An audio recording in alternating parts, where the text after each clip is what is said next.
Chad Millman, the Action Network. I really enjoy theactionnetwork.com, where I can shop around and get the best odds. You can kind of see what everybody's doing. Like right now, we'll break down some of these games for Sunday's card. Some weird line movements all over that we will dive into. Chad's always good to give us some insight on the Sunday slate as he joins us now on the Boardwalk Honda Hotline. Chad Millman, how are you, pal? I'm good, man. You guys, that music is just grooving. It just feels mellow and chill for a Friday afternoon. A little genuine, man. It's Happy Hour Friday here on the Sports Bash. I love it. Love it. All right, let's look at some let's make some people some money. Let's get them some insight. Let's get them the reasons why some things are moving. Let's start with this one here, and I want to get your take on Dolphins and Broncos. Dolphins 3.5 up to 4 now. It's moved up to 4. This thing has just kind of ticked up here. It feels to me that the betting world is saying we believe in the Dolphins. Tough to win, though, at Denver, to be a road favorite here for Miami. Do you trust the Dolphins enough to go down that road? So, listen, I've been basically backing the Dolphins for more than a year. I love them. And this is not a spot where I'm going to back them. And it's got nothing to do with the Broncos or playing in Denver.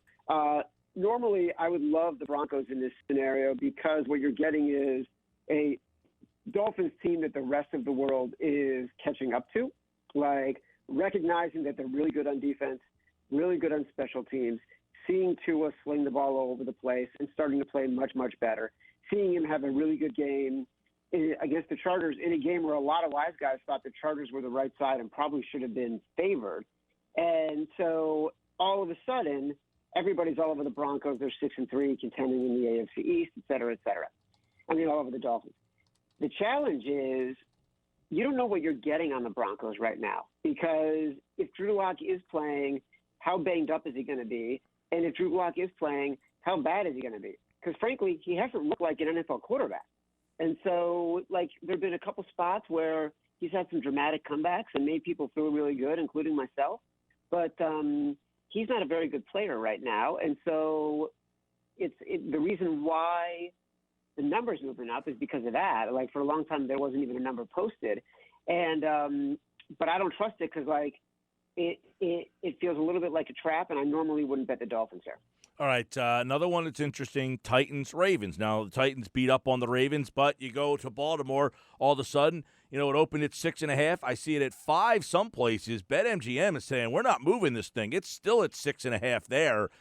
So, I don't know. The Titans, I guess they're bad taste in your mouth. The Titans haven't played well, but Baltimore hasn't done anything. I mean, they got whipped last week in New England, but yet here they are, 5-point favorite. I feel like I like the Titans here. So I kind of like the Ravens here. Damn you, Chad Millman. I know. I'm sorry about that. But, look, at the end of the day, the Titans' defense just hasn't been very good. And when they win – But they know how to put a game plan to stop Lamar Jackson. Well, so far a lot of people know how to put together a game plan to stop Lamar Jackson. So I'm not giving him any extra credit for that. And defensively, I'm not giving them credit for beating up on a Bears team that has no quarterback, no receivers, and no running back. And still, if not for a couple of turnovers in that game, the Titans might not even win that game.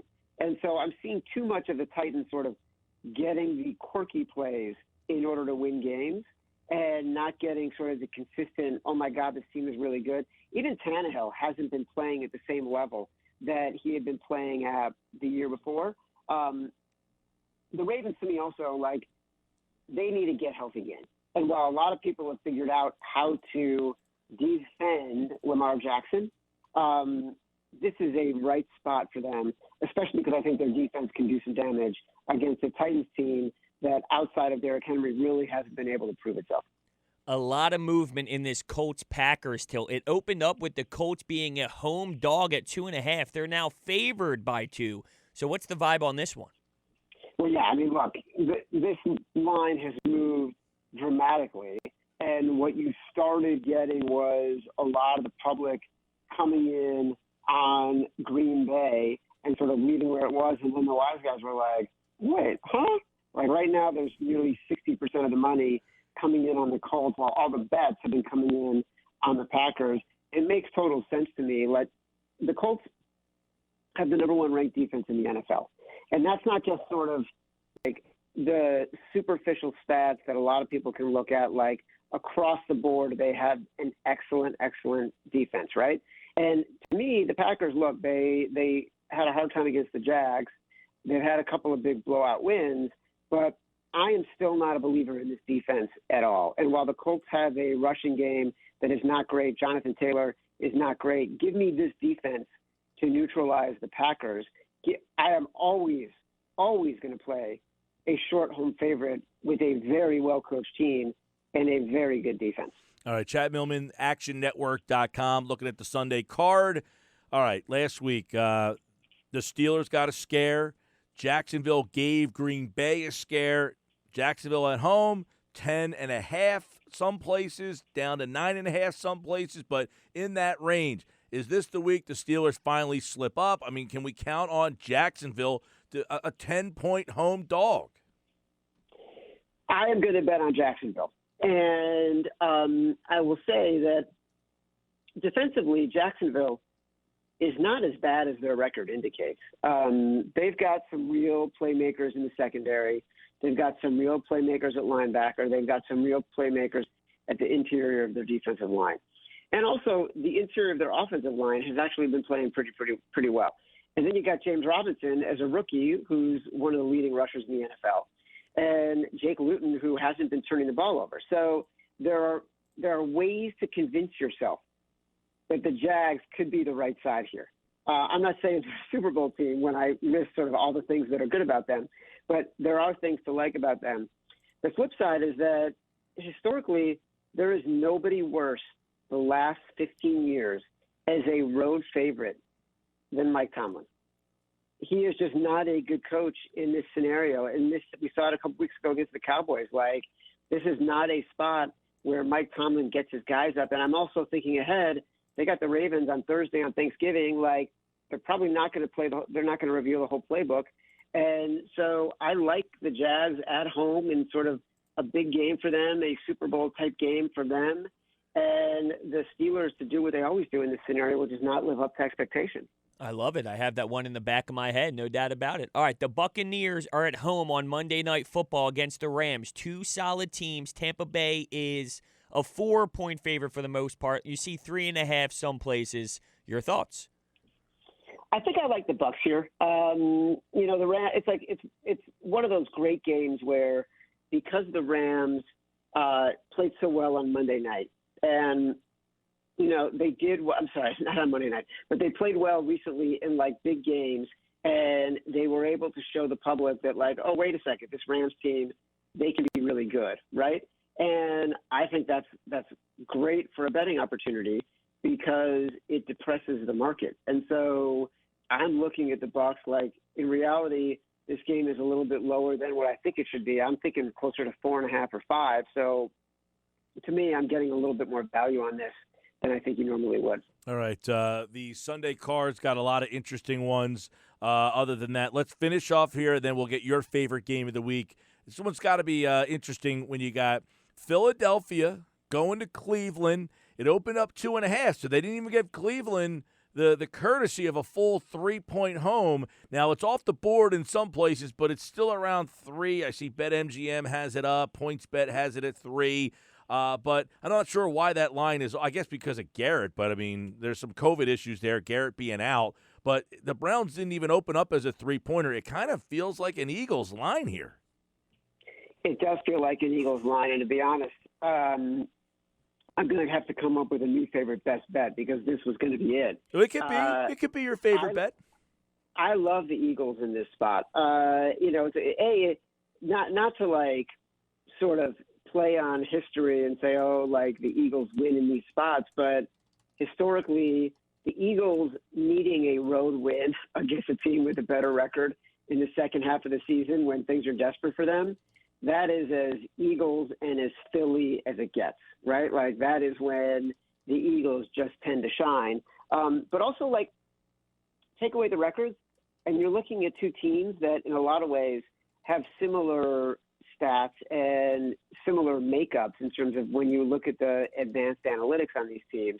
And so for me, that gives the Eagles a little bit of an edge because it really should be closer to pick. And also the one thing I think that matters here a lot is the Eagles can pressure the ball. And if there's anything Baker Mayfield can't handle, as we've seen, is he can't handle the pressure. So I would favor the Eagles here all day. Likes the Eagles. So that was going to be – so we'll put the caveat for the people out there who like to hear your favorite game. That was your favorite game, Eagles-Browns. Is there one other one that you want to hit on and give the people a little insight on? All right, so I'm calling this gamesmanship week. I could call this the disgusting week because every game I like is just teams that are just total trash. But we've talked about a couple of them. We talked about the Jags. We talked about the Eagles. The other game that I really, really like is the Washington football team. Now they are 2-point favorites at home against the Cincinnati Bengals. Bengals getting the majority of the bets and a little bit more of the money. It's 51-49. The reason I like the Washington football team, they kind of have the only dominant unit in this game in the defensive line. And while you could look at the Alex Smith game last week against Detroit in two different ways, you can look at it as this guy threw a ton of passes and therefore threw a ton of yards because he was so bad in the beginning the team came back from 21 points down. Or you could look at it as Alex Smith is playing his first meaningful game in 2 years. He's a professional quarterback who was a number one pick, who had San Francisco on the verge of the Super Bowl before he was injured. He was a 3-time Pro Bowler in Kansas City. He had Washington as a winning team before he was injured. Like, the guy's kind of proven that he knows how to win at football. And you give me that guy with a defense that can annihilate a terrible Bengals offensive line, and a Joe Burrow who either looked like he was hitting a wall against the Steelers defense last week, or like is injured and is struggling right now. Either way, I'm getting a really bad offensive line against a really good defensive line, and I'm getting that defensive line as a very short favorite at home. Chad Millman, the Action Network. Make sure you go to actionnetwork.com, get the Action Network app, and you can compare odds, spreads from every single betting app all over for NFL, college football, NBA, NHL, baseball, UFC, soccer, you name it, they have it. Check it all out. They've got great insight leading you into the games as well. And, of course, Chad's with us on Fridays, likes the Eagles in that spot, and, of course, he, like all guests, appeared via the Boardwalk Honda hotline. Chad, enjoy the football. All right, fellas, take care. And a happy Thanksgiving to him as well as Chad Millman, like all guests, appeared via the Boardwalk Honda hotline.